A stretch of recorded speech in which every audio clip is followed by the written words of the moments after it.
Hello students, welcome my YouTube channel. बेटा एक बार फिर से आ गए हम आपके लिए कक्षा 10 की बोर्ड परीक्षा के लिए बहुविकल्पी प्रश्न लेकर, जो कि आपकी परीक्षा में 20 नंबर के आते हैं। तो चलिए बेटा वीडियो प्रारंभ करते हैं और ये हमारा तीसरा वीडियो है इसका। प्रश्न संख्या 1, निम्नलिखित कथनों में से कोई एक कथन सही है, उसे पहचान कर लिखिए। 4 विकल्प हैं। ए, रामवृक्ष बेनीपुरी प्रसिद्ध एकांकी लेखक हैं। बी, प्रभाकर माचवे भेंट वार्ताकार के रूप में प्रसिद्ध हैं। सी, किन्नर देश में के लेखक राहुल सांकृत्यायन है। और डी, जय प्रकाश भारती ऐतिहासिक उपन्यासकार के रूप में प्रसिद्ध है। तो ये कह रहे हैं इन चारों में से कोई एक वाक्य सही है, हमें उसे पहचान कर लिखना है। तो बेटा आपका सी विकल्प बिल्कुल सही है। किन्नर देश में के लेखक राहुल सांकृत्यायन जी हैं। सी विकल्प आपका बिल्कुल सही है। प्रश्न संख्या 2, मित्रता निबंध के अनुसार विश्वास पात्र मित्र है। ए, जीवन की एक औषध। बी, जीवन का अमृत। सी, जीवन का आधार। और डी, पैरों में बंधी चक्की। तो बेटा विश्वास पात्र मित्र किसके समान होता है? जीवन की औषधि के समान। प्रश्न संख्या 3, कंकाल के लेखक हैं। 4 विकल्प है। ए, मुंशी प्रेमचंद। बी, जयशंकर प्रसाद। सी, निराला। और डी, रामचंद्र शुक्ल। तो बेटा कंकाल के लेखक हैं जयशंकर प्रसाद। बी विकल्प आपका बिल्कुल सही है। प्रश्न संख्या 4, चंद्रगुप्त किस विधा की रचना है? 4 विकल्प है। ए, कहानी। बी, उपन्यास। सी, नाटक। और डी, निबंध। तो बेटा चंद्रगुप्त क्या है? आपका नाटक। ठीक है, सी विकल्प आपका बिल्कुल सही है। प्रश्न संख्या 5, आकाशदीप के लेखक हैं। ये आपकी ही चैप्टर है बेटा, कक्षा 10 का ही चैप्टर का नाम है, तो आपको पता होना चाहिए। विकल्प ए, अमरकांत। बी, आचार्य रामचंद्र शुक्ल। सी, जयशंकर प्रसाद। और डी, निराला। तो बेटा आकाशदीप के लेखक कौन है? जयशंकर प्रसाद। सी विकल्प आपका बिल्कुल सही है। ठीक है। प्रश्न संख्या 6, रासो ग्रंथों की भाषा है। 4 विकल्प है। ए, ब्रज भाषा। बी, अवधी। सी, डिंगल। और डी, खड़ी बोली। तो बेटा रासो ग्रंथों की भाषा कौन सी है? डिंगल। ये आदिकालीन ग्रंथ है बेटा, रासो ग्रंथ। ठीक है, और इनकी भाषा कौन सी थी? डिंगल। प्रश्न संख्या 7, आधुनिक युग की मीरा है। 4 विकल्प है। ए, महादेवी वर्मा। बी, सुभद्रा कुमारी चौहान। सी, सुमित्रा कुमारी सिन्हा। सुमित्रा कुमारी सिन्हा। और डी, इसमें से कोई नहीं। तो बेटा आधुनिक युग की मीरा कौन है? महादेवी वर्मा। क्योंकि जैसे मीरा जी रहस्यवाद के पद गाया करती थी, वैसे ही महादेवी वर्मा भी रहस्यवाद के पद ही गाया करती थी। और ये विकल्प आपका बिल्कुल सही है। प्रश्न संख्या 8, तार सप्तक काव्य के संपादक है। 4 विकल्प है। ए, विद्यानिवास मिश्र। बी, मुक्तिबोध। सी, सच्चिदानंद हीरानंद वात्स्यायन अग्नि। डी, हजारी प्रसाद द्विवेदी। तो बेटा मैंने आपको बताया था कि जो तार सप्तक का प्रकाशन है वो अज्ञे जी ने किया था। सच्चिदानंद हीरानंद वात्स्यायन अज्ञे ने कब किया था? 1943 ईस्वी में। ठीक है। प्रश्न संख्या 9, निर्गुण कौन देश को बासी? यह प्रश्न किससे पूछा गया है? 4 विकल्प है। एक कृष्ण से। बी, बलराम से। सी, उद्धव से। और डी, राधा से। तो बेटा ये प्रश्न किससे पूछा गया? उद्धव जी से, क्योंकि उद्धव जी ही गोपियों को निर्गुण ज्ञान का संदेश देने के लिए ब्रज में आए थे। तो सी विकल्प आपका बिल्कुल सही है। प्रश्न संख्या 10, बिहारी किस युग के कवि हैं? 4 विकल्प है। ए, आधुनिक काल के।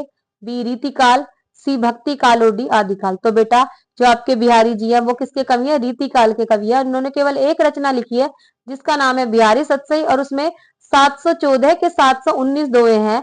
और जिस रचना को लिखकर ये अमर हो गए, जिसके बारे में कहा गया कि बिहारी जी ने गागर में सागर भर दिया। बी विकल्प आपका बिल्कुल सही है।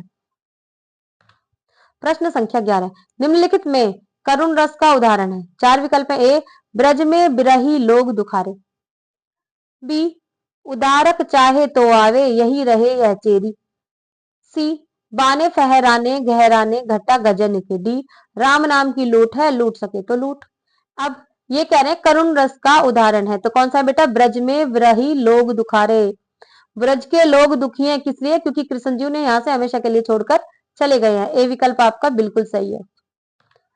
प्रश्न संख्या 12, कोटि कलुषी समवचन तुम्हारा। पंक्ति में अलंकार है। 4 विकल्प है। ए, यमक अलंकार। बी, रूपक। सी, उपमा। और डी, अनुप्रास। तो बेटा देखिए कोटि कलुषी सम मतलब समान, और जहां एक चीज की दूसरी चीज से तुलना करी जा रही हो, समानता बताई जा रही हो, कौन सा अलंकार? उपमा अलंकार। सी विकल्प बिल्कुल सही है। प्रश्न संख्या 13, नव उज्जवल जलधार हार हीरक सी सोहत। बिच बिच छैरत बूंद मीन मुक्ता मनमोहत। तो बेटा ये किस चीज का उदाहरण है? चार विकल्प है, ए रोला, बी बरवे, सी दोहा और डी कुंडलिया। तो बेटा ये आपके रोला का उदाहरण है, ए विकल्प बिल्कुल सही है। रोला में 4 चरण होते हैं और प्रत्येक पंक्ति में 24 मात्राएं होती है और एक सममात्रिक छंद है। प्रश्न संख्या 4, अनंत शब्द में कौन सा उपसर्ग है? 4 विकल्प है बेटा, ए अन, बी अन, सी ए और डी अंत। तो बेटा देखिए अनंत में अन उपसर्ग है। अन ये वाला नया आएगा बेटा, हलंत वाला प्लस अंत, ठीक है, तब बनेगा अनंत। तो बी विकल्प आपका बिल्कुल सही है। प्रश्न संख्या 15, वेद पुराण में समास है। 4 विकल्प है, ए द्विगु समास, बी बहुव्रीहि समास, सी द्वंद्व समास और डी तत्पुरुष समास। तो बेटा वेद पुराण में कौन सा समास है? द्वंद्व समास, ठीक है, जहां दोनों चीज एक दूसरे से कम ना हो, दोनों चीज एक दूसरे के टक्कर की हो, वह कौन सा समास होगा? द्वंद्व समास। प्रश्न संख्या 16, शिकारी का बाण हिरण को लगा, रेखांकित का पर्यायवाची है। तो बाण का पर्यायवाची क्या होगा? ए शर, बी केश, सी तुषार और डी तरुक। तो बेटा बाण का पर्यायवाची है शर, ए विकल्प आपका बिल्कुल सही है। प्रश्न संख्या 17, ते युष्मद शब्द का किस विभक्ति और वचन का रूप है? तो बेटा 4 विकल्प है, ए प्रथमा बहुवचन, बी द्वितीय द्विवचन, सी चतुर्थी एक वचन और डी षष्ठी एक वचन। तो बेटा ते युष्मद शब्द का षष्ठी एक वचन का रूप है, डी विकल्प आपका बिल्कुल सही है। सॉरी। प्रश्न संख्या 18, जिस वाक्य में एक प्रधान उपवाक्य और अन्य आश्रित उपवाक्य हो उसे कहते हैं। 4 विकल्प है, ए सरल वाक्य, बी संयुक्त वाक्य, सी मिश्र वाक्य और डी कुटिल वाक्य। तो बेटा जिस वाक्य में एक प्रधान उपवाक्य और बाकी आश्रित उपवाक्य होते हैं उसे हम कहते हैं मिश्र वाक्य। आपका सी विकल्प बिल्कुल सही है। प्रश्न संख्या 19, मैंने यह पुस्तक लिखी है, वाक्य का कर्मवाच्य में परिवर्तन है। 4 विकल्प है, ए मेरे द्वारा यह पुस्तक लिखी गई है, बी मैं यह पुस्तक लिखता हूं, सी मैं यह पुस्तक लिख सकूंगा और डी मैंने पुस्तक को लिख दिया। तो बेटा ये कह रहा है मैंने यह पुस्तक लिखी है और मैंने आपको बताया कि कर्म वाच्य में कर्म की प्रधानता होती है, क्रिया कर्म के अनुसार होती है, कर्ता के अनुसार नहीं होती है। तो देखिए और उसमें क्या लगता है? द्वारा लगता है। तो मेरे द्वारा यह पुस्तक लिखी है, पुस्तक और लिखी गई, तो ये दोनों क्या है? स्त्रीलिंग। स्त्रीलिंग कर्म क्या है? स्त्रीलिंग, और लिखी क्रिया क्या है? ये भी स्त्रीलिंग की है, लिखी गई भी स्त्रीलिंग है। तो ये कौन सा विकल्प हो जाएगा? ए विकल्प। ए विकल्प आपका बिल्कुल सही है। प्रश्न संख्या 20, अचानक वर्षा होने लगी, रेखांकित पद का परिचय है।